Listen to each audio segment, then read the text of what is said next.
many people today, monarchy seems to be merely a corrosive mixture of snobbery, ceremony, and sentiment. But it's far more than that. It's the natural, universal form of government. Not all monarchs are kings, of course. They can just as well be presidents or dictators. But almost everywhere, power comes down to the decisions of one person, which is all that monarchy means. And a modern president or prime minister is a king for the time being, as powerful as any medieval monarch or Roman emperor. But in Britain, or rather in England, this universal fact of monarchy takes on a special meaning, because we still have our real monarchy. It's over 1,500 years old, which means that it's the oldest functioning political institution in Europe. It's also unique because right from the beginning, the monarchy had a strong popular element. This means that its history is more than a tale of kings and queens, of royal heroes like King Alfred and Henry V, and crowned villains like King John. It's also the story of a dialogue between king and people, in which the English learned to rule themselves and became the envy and the example of the world. So this is not another picture book story of kings and queens. Instead, it's a real, grown-up history of how a monarchy created a nation. And it starts where the monarchy and the nation did, the chaos and the violence of the Dark Ages.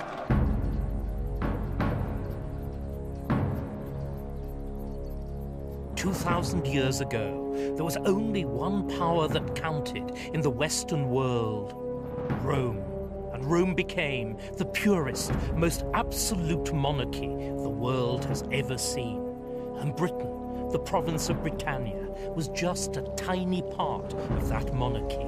Rome brought Britain a civilization of extraordinary sophistication and refinement, but the politics that accompanied it were surprisingly crude. All power, in theory and usually in practice, was in the hands of the emperor. The idea that there might be any limit on what the emperor could do, or that others should have a say in what got done, was simply inconceivable. For 400 years, this was the bedrock of life in Britain. It brought peace and prosperity, but already from about 250 AD, Roman power was beginning to crumble.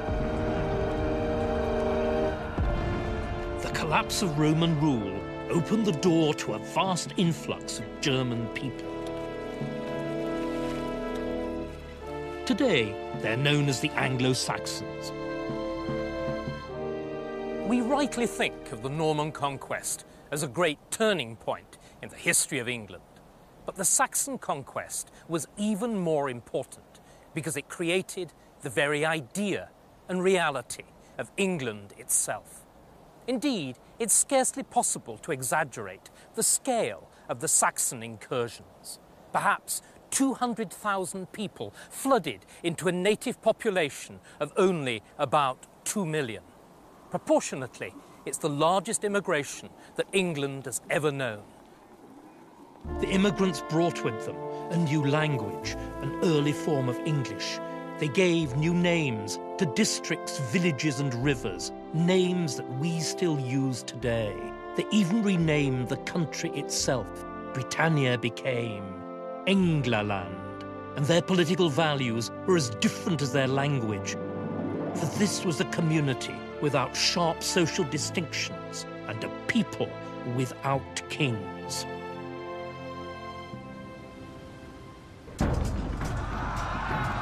Nevertheless, such communities still needed leaders, especially in times of war. But how did they arise? Our earliest sources on the German peoples have the answer. They choose their kings.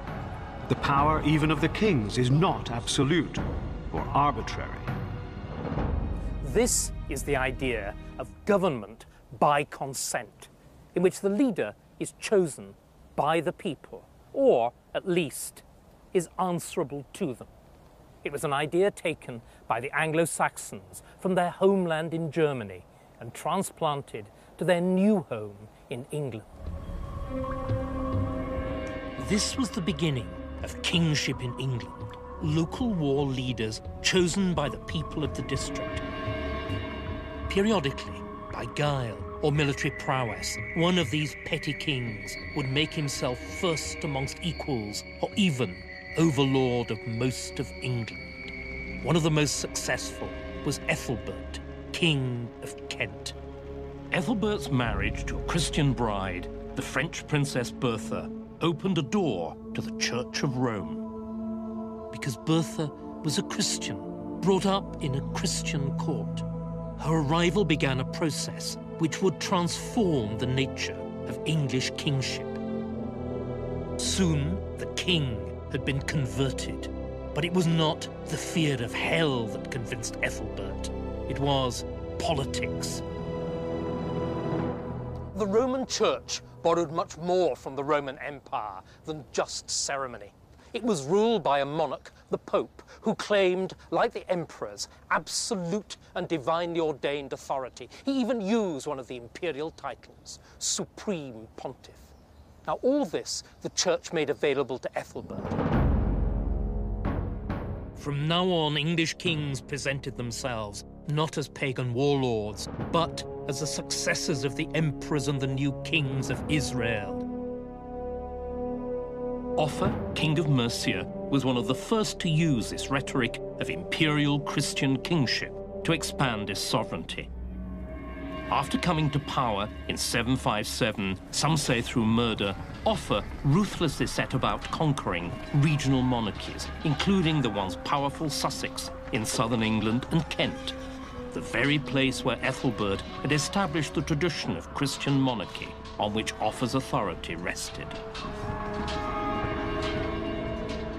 In 787, Offa attempted to ensure the survival of his magnificent vision by having his son anointed king. Offa was creating a dynasty which could inherit his power and status. And, in line with Offa's imperial pretensions, this was the first Christian royal consecration we know of in England, in which the whole panoply of the church was deployed to declare that the boy was God's anointed and his father's unchallengeable successor.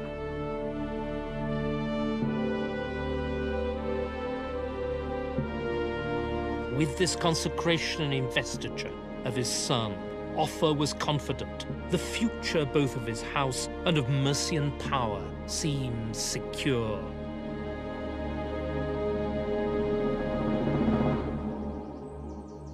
But it was not to be, for Offa seems to have behaved more like the godfather of a mafia family than the ruler of a legitimate state.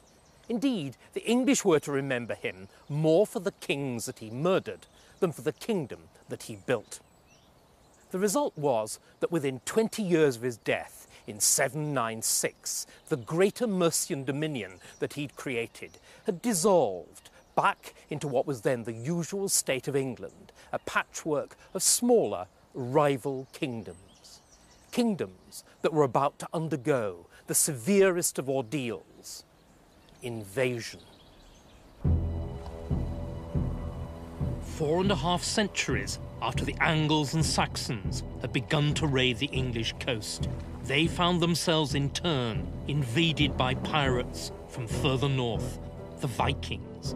The Vikings came from Scandinavia, and their effect on England was devastating. Drawn by plunder, for 3 generations their warriors had attacked the courts and monasteries of England, almost destroying the English in the process. By the 860s, their success had suggested new opportunities to the Viking leaders. Once mere raiders, they now determined on permanent conquest. One by one, the Anglo-Saxon kingdoms fell, until only one remained: Wessex. Now, the Viking leader Guthrum aimed to make Wessex his own.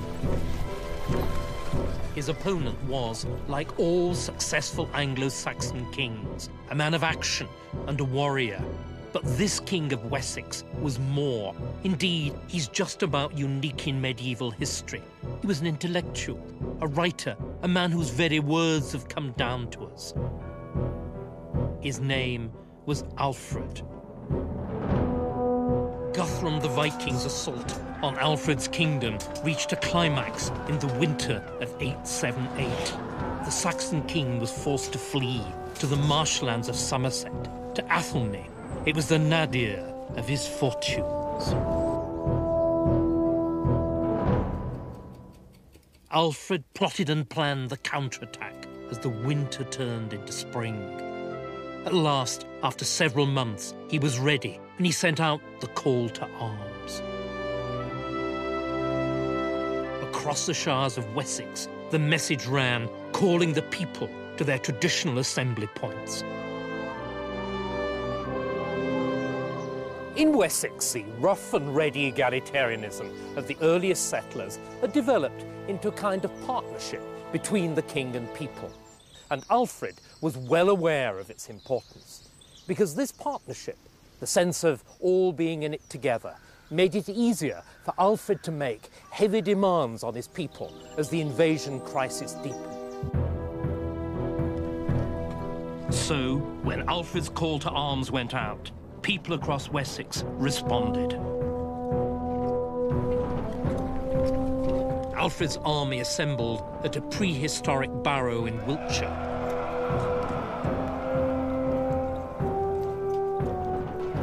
From there, the army advanced to a place called Eiley Oak. There, in the woods, they made camp.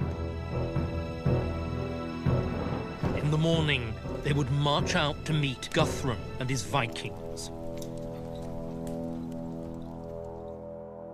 Military experts have calculated that this was probably the site of the battle. We can't know for certain, as there have been no systematic excavations, but chance finds have turned up remains of the right period, some of them heavily mutilated. This isn't surprising, because the battle was both savage and bloody. Both sides had too much at stake for it to be anything else. On the brow of the hill above Eddington, Guthrum stationed the front rank of his shield wall. Alfred's men were forced to attack.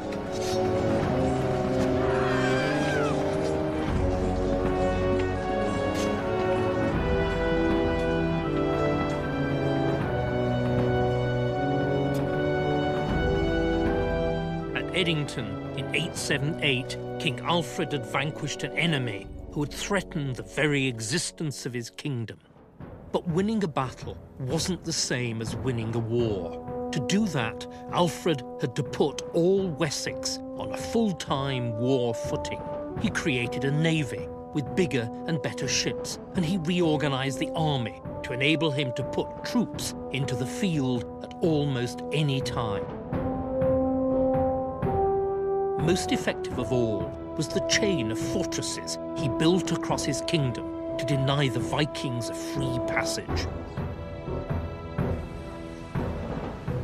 These burr fortresses weren't private castles, owned by some lord or bishop and manned by his retainers. Instead, they were fortified communities founded by the king and defended by his people. As the Viking tide ebbed in England, Alfred pushed forward beyond his kingdom's traditional frontiers. But it was his capture and refortification of the city of London that marked a new direction in his kingship. London was already the largest town and the commercial powerhouse of England, and it had been the jewel in King Offa's crown. Now the jewel was Alfred's and the prestige that went with it. So, following his capture of the city and its refortification in 886, Alfred inflated his title and his ambition. Hitherto, he'd only been king of the West Saxons. Now he called himself king of the Angles and the Saxons. When Alfred died in 899, he still ruled over only part of England. But his legacy was to be the permanent unification of the country. In the years after his death, his successors pushed back the Vikings, taking over all the land they had settled. And as they did so, they created shires on the Wessex pattern across the whole of England up to the Humber. And this political geography is with us today. The creation of England was almost complete. But the House of Wessex did not stop there. In 2 generations, English kings had established their lordship over the whole of the rest of Britain, over Wales, Scotland, and the Western Isles. It was time for them to celebrate. About 70 years after Alfred's death, his great-grandson, Edgar, came here to Bath for what was probably his second coronation. He'd already been crowned as King of the English, but meantime, he'd established his authority over all Britain. Hence the choice of Bath for another, bigger ceremony. For in Bath, there was a unique combination of a Christian abbey next door to the largest, the most impressive ruins of Roman Britain. It was an incomparable setting for Edgar's coronation as King of the First British Empire, 10th century style.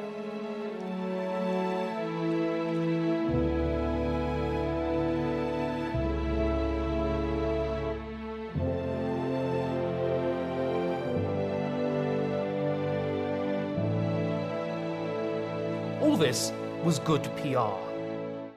But it was also vital practical politics, because Edgar's England, the unified England, was only a few decades old. There was always the possibility that it could be destroyed by enemies abroad, or, still more dangerously, at home. Only 2 years after the ceremony at Bath, Edgar died, and immediately there was trouble. At that time, for all the political sophistication of England, there were no fixed rules of succession. Fatally, Edgar had 2 surviving brothers' henchmen. The murder brought to the throne the dead man's brother's henchmen. The murder brought to the throne the dead man's half-brother, a man who is remembered today as one of the worst kings ever to wear the crown. His name was Ethelred, still known today as the Unready. His real nickname, though, was Unread, that is, badly advised or counselled. Ethelred would have needed to be both prepared and well advised to triumph over the challenges of his reign. For the Danes, Viking invaders defeated by King Alfred nearly a century before now returned. First, refugees from the Danish rulers would seek to restore their fortunes by raiding in England. And then the Danish kings themselves turned the full force of Trelleborg, the formidable military machine, and the organizational and engineering skills on England.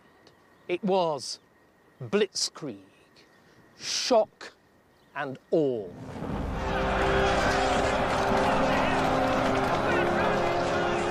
The English were defeated. For the next 10 years, it seemed that nothing would stop the Danes. For deliverance, King Ethelred looked across the Channel.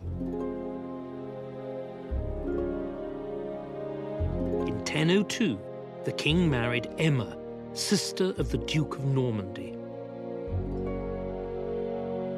Normandy was named after its conquerors, the Northmen. It was, in effect, a Viking province in France. Ethelred hoped that this alliance would stop the people of Normandy from helping their Danish cousins. But Ethelred would need more than a marriage alliance to survive.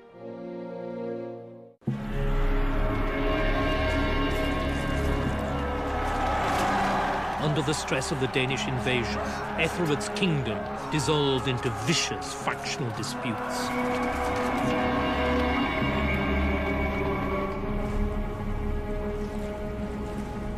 as Danish fleet followed Danish fleet into a bitterly divided England, resistance against the invaders crumbled. By 1014, King Ethelred had been driven into exile in France. Just 40 years after the glory days of King Edgar, it seemed that all hope for the House of Wessex was gone. Now the Danish king Sweyn had taken the throne of England.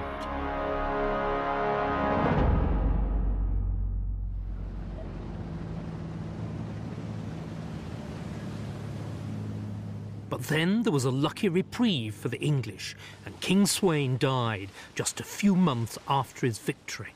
The crisis that followed highlights the resilience and the sophistication of the English political system. The surviving English leaders invited Ethelred to return as king, on certain conditions. As a pledge of good faith, he sent his young son Edward as a hostage to London to begin negotiations. The complaints against Ethelred included high taxation, extortion, and the enslavement of free men. By the end of the talks, Ethelred was forced to agree to govern within the rules established by his predecessor.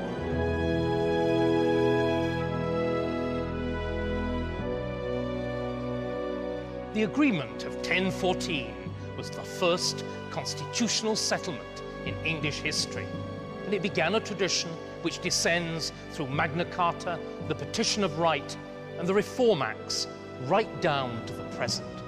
But in 1014, of course, there was no guarantee that those constitutional ideas would survive and flourish. There was no guarantee even that England would survive. Indeed, it seemed rather unlikely, for Sweyn of Denmark had a son.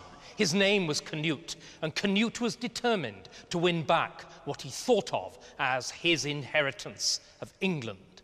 So the struggle with the Danes would continue. Would English freedoms, as well as English independence, be lost?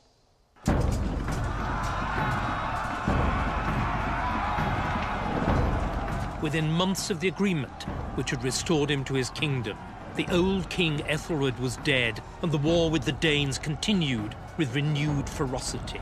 In 1016, Sweyn's son, Canute, smashed the English army and took the crown. Canute was the most successful Viking ever. His ancestors had raided England. He conquered it.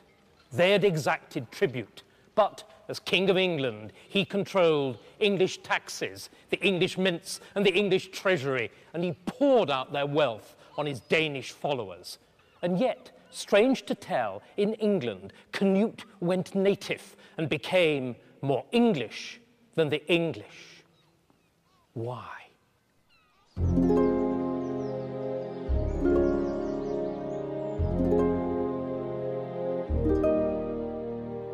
No one was more worried for the future than Ethelred's widow, Emma. Her children were in exile. Her power, status, and wealth were in jeopardy. What would she do now that there was a new king in England? Well, she married him. But as usual with royal marriages, the political was more important than the personal, for their marriage symbolized the reconciliation of the English with their Danish conquerors. It helped to neutralize the possible rival claims to the throne of Emma's children by Ethelred. And above all, it marked the seduction and the transformation of Canute himself. Both outsiders, Canute and Emma, found themselves adapting to the English tradition of kingship. Within 2 years of his victory, Canute had endorsed Ethelred's agreement of 1014. Canute's rule extended wider than any previous king of England to Denmark, Norway, and even to part of Sweden. So he needed to delegate power to trusted Englishmen who ruled whole provinces in his absence. The powers Canute passed down to these earls, as they were called, were immense, and of course the earls themselves had their own plans and ambitions. Here, at Bosham, on the Sussex coast, lay the headquarters of the most resourceful of these men, Godwin, Earl of Wessex. Godwin was quick to attach himself to Canute, and Canute in turn was impressed with his abilities and connections. The result was that Canute made him not only an earl, but the virtual viceroy of the kingdom. Godwin had reached the headiest heights of English politics.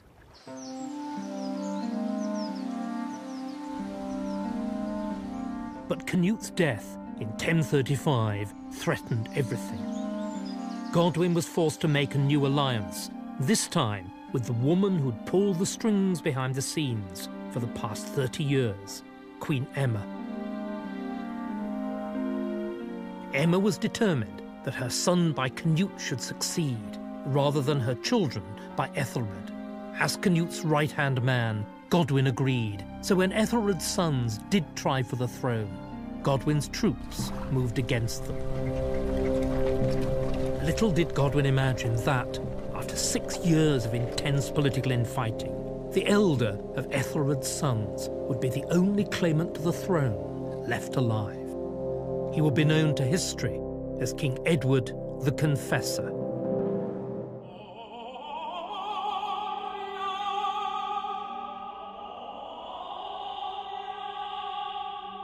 The coronation of Ethelred's son, Edward at Winchester, in 1043 seemed to draw a line at last under the turmoil of the Danish invasions.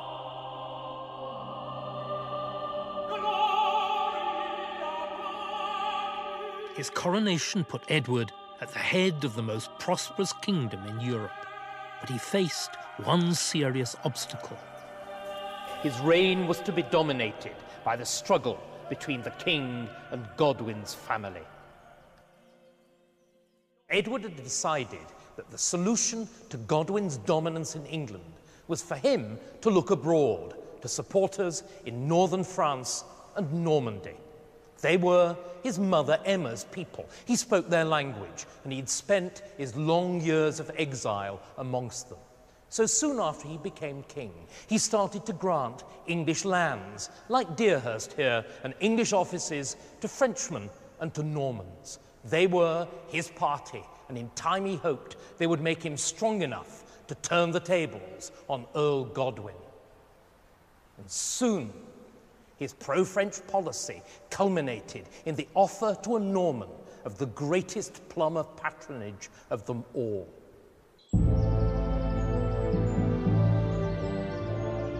In 1051, Edward sent a messenger to France to his cousin William, the young Duke of Normandy.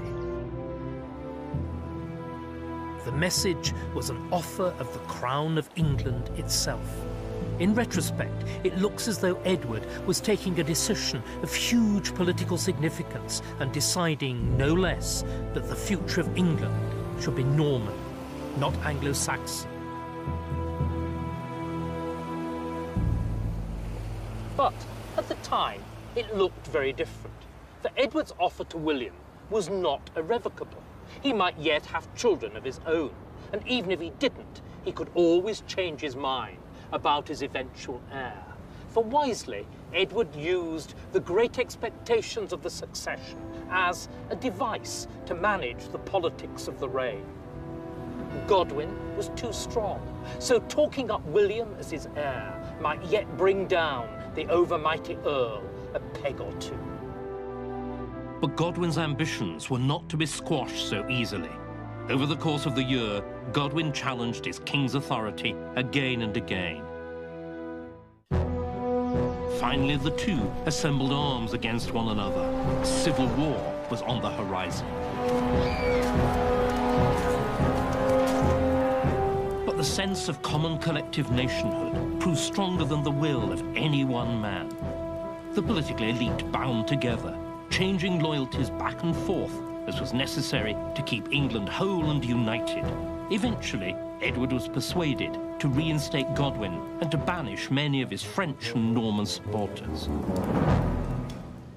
The new political settlement lasted for more than a decade. After Godwin himself died in 1055, his place in the kingdom was taken by his children. Harold, his eldest son, inherited his richest lands, the earldom of Wessex. At the end of 1065, just after the consecration of his new abbey at Westminster, King Edward was taken ill. After Edward's death, Harold claimed the crown for himself.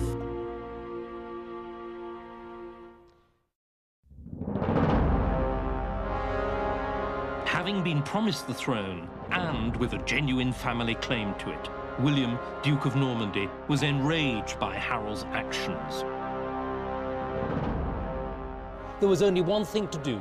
He would invade England and seize the throne by force. The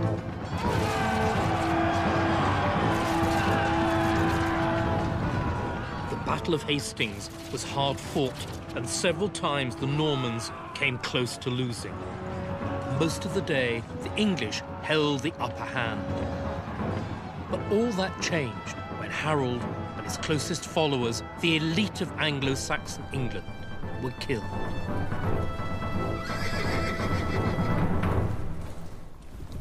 William had disposed of his rival king, but would he be able to win over the kingdom? The signs are that William began by making a serious attempt at winning over the surviving Anglo-Saxon earls.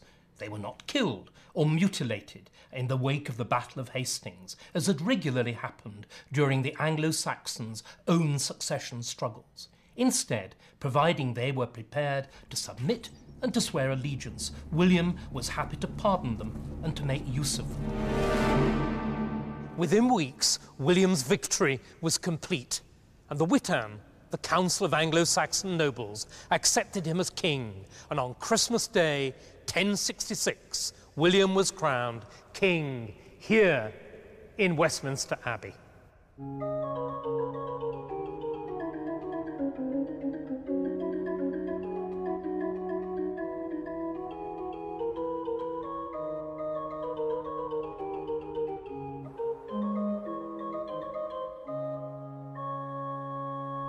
But once the initial shock of Hastings was over, most of the Saxon earls weren't interested in collaborating. Instead, they fled, rebelled, or went underground, and their lands were confiscated and given to William's Norman followers. The barons spoke French and brought French attitudes to their regional power, which they saw as theirs by right, rather than held at the king's gift.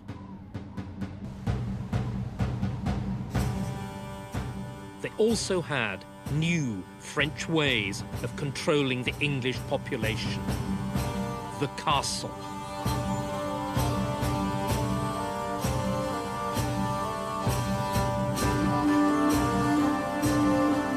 Hundreds of castles were thrown up across the country, using the local population as forced labor.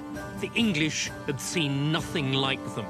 For the English burghs, or fortified towns, were designed to protect the people, but the Norman castles were there to intimidate. The early castles were made of wood, not stone, and could be built in a matter of days. The Normans would choose a site, often right in the middle of a town or village. They raised a huge mound of earth. This one at Thetford is 80 feet high, and then built the castle on top. With their rough, uncut wood and raw earth hacked out of a devastated landscape, each was the symbol of a profoundly alien military occupation. But despite the castles and the presence of Norman soldiers in almost every town, Anglo-Saxon resistance was growing. William the Conqueror had captured the country, but he had not yet subdued its people. Instead, in 1069, the townspeople of Durham rose up and slaughtered a Norman garrison of 700 men. The revolt spread swiftly across the whole of the north of England, encouraged by Danish forces who had landed on the east coast. William's response was typically ruthless. He marched his army to York, drove off the Danes, and then perpetrated the most infamous event of his reign, the harrying of the north.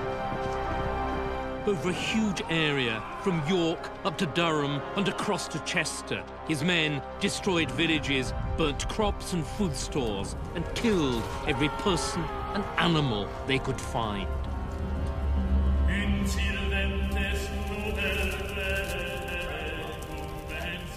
Foreign enemies had behaved like this, but never an English king.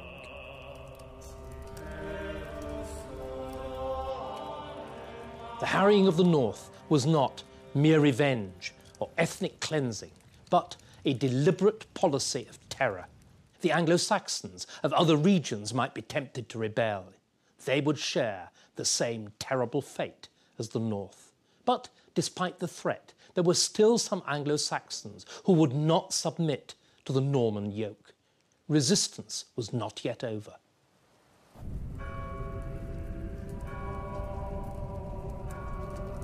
In 1075, William was faced with yet another revolt as a formidable coalition of Danes and Anglo-Saxon and disaffected Norman nobles plotted to overthrow the king.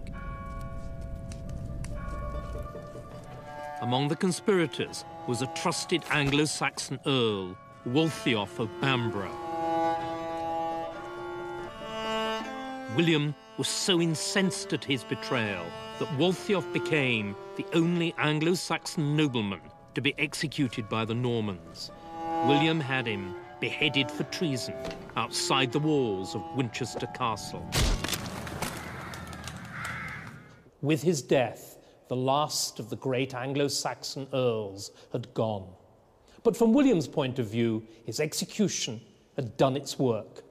After 1075, there was no further serious Anglo-Saxon resistance in England.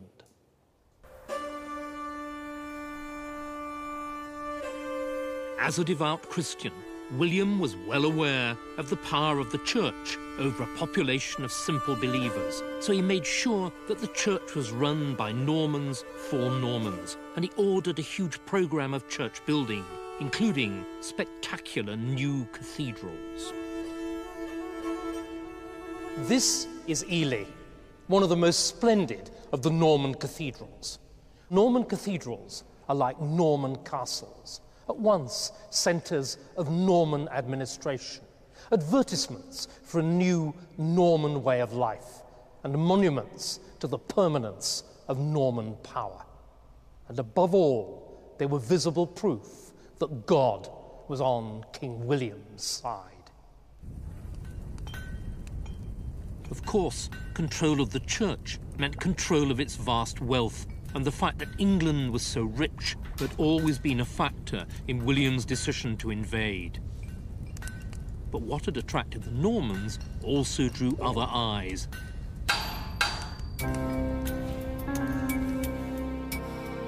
In 1085, William learned that the Danes and their allies were once again scheming invasion.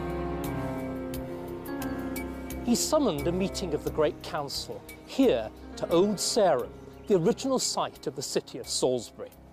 Every substantial landowner in the kingdom, William's own French barons, was required to attend and to swear an oath of allegiance to King William.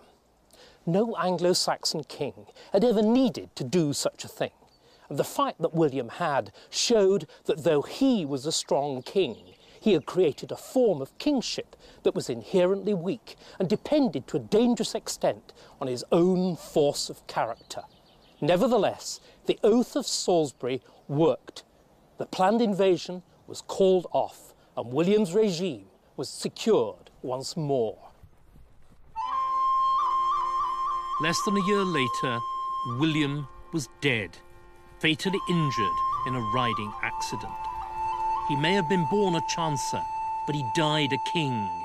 And as a king, he'd preserved the unity of England and the strength of the English monarchy, but at a terrible cost to his people and finally to his own conscience.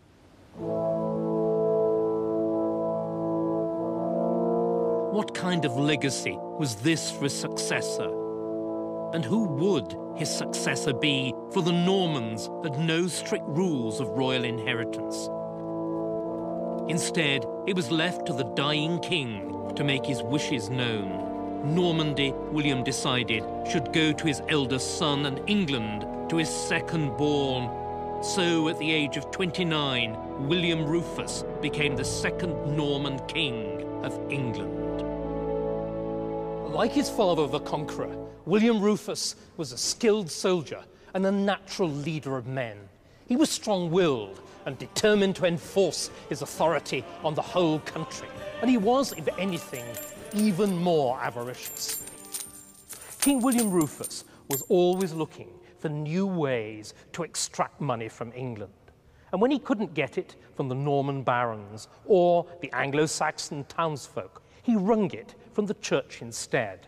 He taxed the monasteries hard, and when bishops or archbishops died, he often refused to appoint a successor, keeping instead the revenues for himself. But William didn't only plunder the church. He was actively irreligious. He never married or fathered children. Instead, he had male favorites and was almost certainly homosexual. This unchristian life, in turn, led churchmen to loathe him. England, it seemed, had exchanged the iron rule of the conqueror for the dangerous whims of a capricious and degenerate tyrant. In fact, William Rufus was a highly competent king who maintained the unity and the stability of the kingdom that he'd inherited from his father. But he added nothing more, with the result that even after 3 decades of Norman rule, the English felt no ownership in their king and had no investment in him. In the August of 1100, he was out hunting in the New Forest with a party that included his younger brother, Henry. One of the huntsmen fired an arrow that hit William in the chest. He died on the spot. No one knows whether it was an accident or murder. Henry and the other nobles fled, and it was left to the king's servants to bundle his body unceremoniously out of the forest.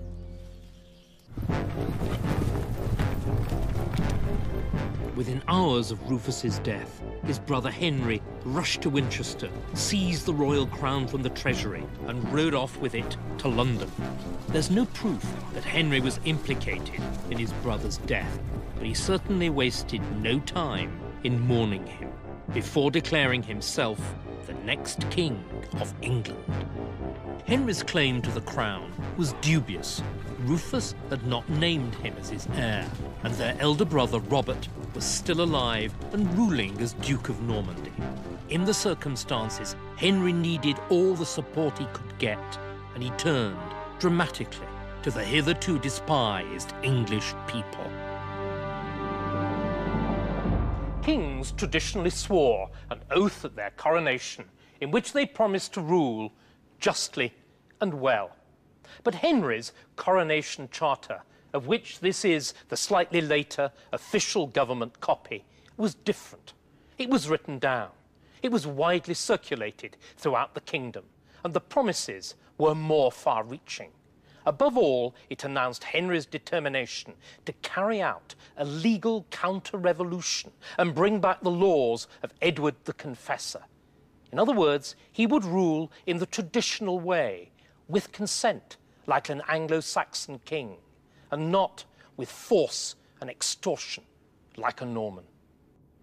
But the Charter was only one of Henry's attempts at reconnecting his rule with the Anglo-Saxon past.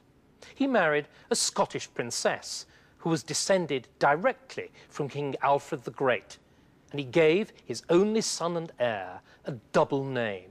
The boy was christened William, after the Norman conqueror, and Atheling, which is an Anglo-Saxon name meaning king-worthy. There could have been no clearer demonstration of Henry's determination to found a new, genuinely Anglo-Norman dynasty. And an Anglo-Norman England was slowly beginning to emerge. The ancient Anglo-Saxon kingdoms of Mercia, Wessex, East Anglia and Northumbria were gone, along with the earls who'd ruled them. In their place were the Norman barons. The barons spoke French, but they increasingly claimed the rights of their English predecessors. Similarly, many Normans took Saxon wives, and their children and grandchildren began to think of themselves as much English as Norman. And alongside this fusion of cultures, a new social class was emerging. By the time of King Henry, England was a heavily militarised society in which all landowners were expected to provide troops, either to their superior lord or directly to the king himself. The most important of these troops were called knights, that is, heavily armed soldiers on horseback. These too were a Norman innovation, as the Anglo-Saxons had ridden to battle but fought on foot. But the importance of knights went beyond the purely military, because knights were a social as well as a military elite, and they gave their name to a new code of values and behaviour called chivalry. The key idea of chivalry was that instead of killing your defeated enemies, you captured them and treated them honourably. At least you did if they were of the right social class. For chivalry was a purely class code. This too was a new idea, because the Anglo-Saxons had usually killed their defeated enemies, whatever their rank.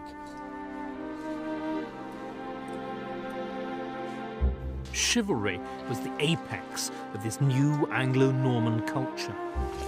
But its foundation was the bedrock of the old Anglo-Saxon state, the coinage. England's stable currency had been the envy of Europe for 3 centuries, but it was now under insidious attack. In 1124, Henry's soldiers began complaining that their wages were being paid in coins which were less silver than cheap tin. The result was what we're all familiar with: galloping inflation. Henry took decisive action, which the modern treasury could only envy. There were 150 men who made all the money in England. Henry had everyone arrested and sent for trial at Winchester. 94 of them were found guilty of debasement of the coinage. Here at last was something which united everybody, from the Norman king to the lowliest Anglo-Saxon peasant. Everybody was agreed that the value of the coinage, that great achievement of Anglo-Saxon England, must be protected at any cost. But the king was about to lose something more precious even than his coinage. In a tragic accident, the king's son and heir was drowned when the ship he was aboard hit a jagged rock and sunk on its return from Normandy to England.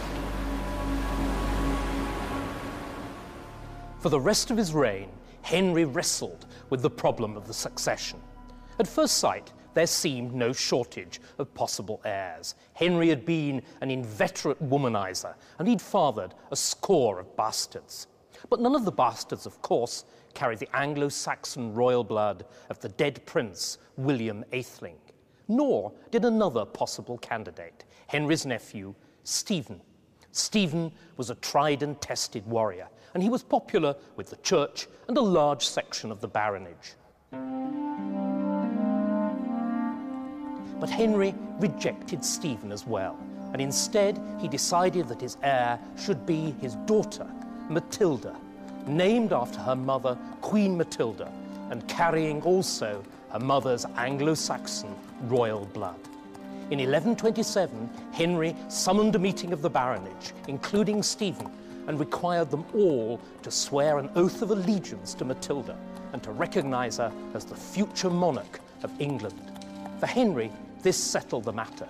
For everybody else, it raised the fundamental question of female succession and whether or not a woman should or could rule in a warrior age. Matters came to a head in the autumn of 1135. Henry was on a visit to Normandy when he suddenly fell ill. Within a week, he was dead.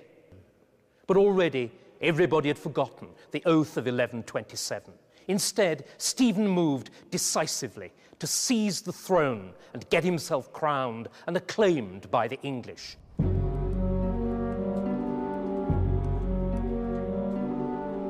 Stephen was popular at first, although he lacked the ruthless touch of his predecessors.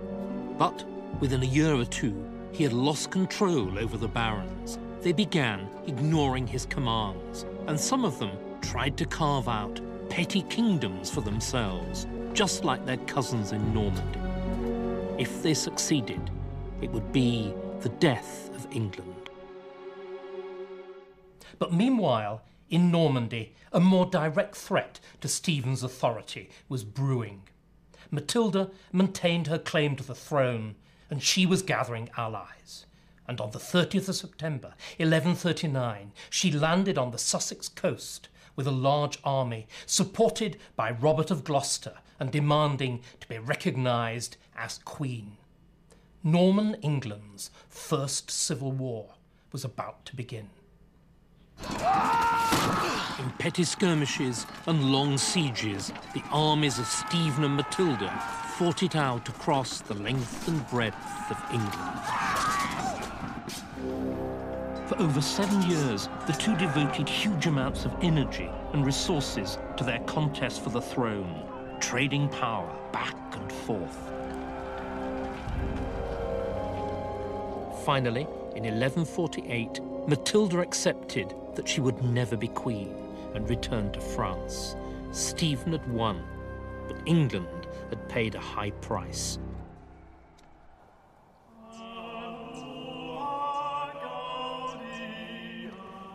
Stephen, the last of the Norman kings, died 6 years later in 1154, having settled with Matilda's son Henry that Henry would inherit the throne. So the English crown went to Matilda's heirs after all, beginning a new dynasty that was to rule in England for more than 300 years.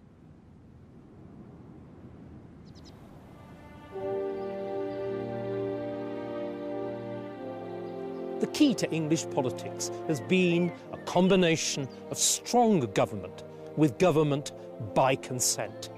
The latter was the great achievement of Anglo-Saxon England, which the Normans were wise enough to keep.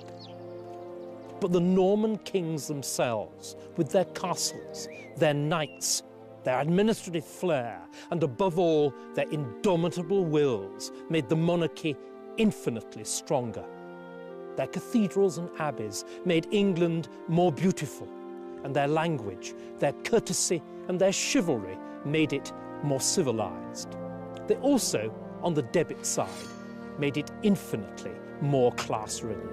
But still, there are worse legacies of conquest and colonization.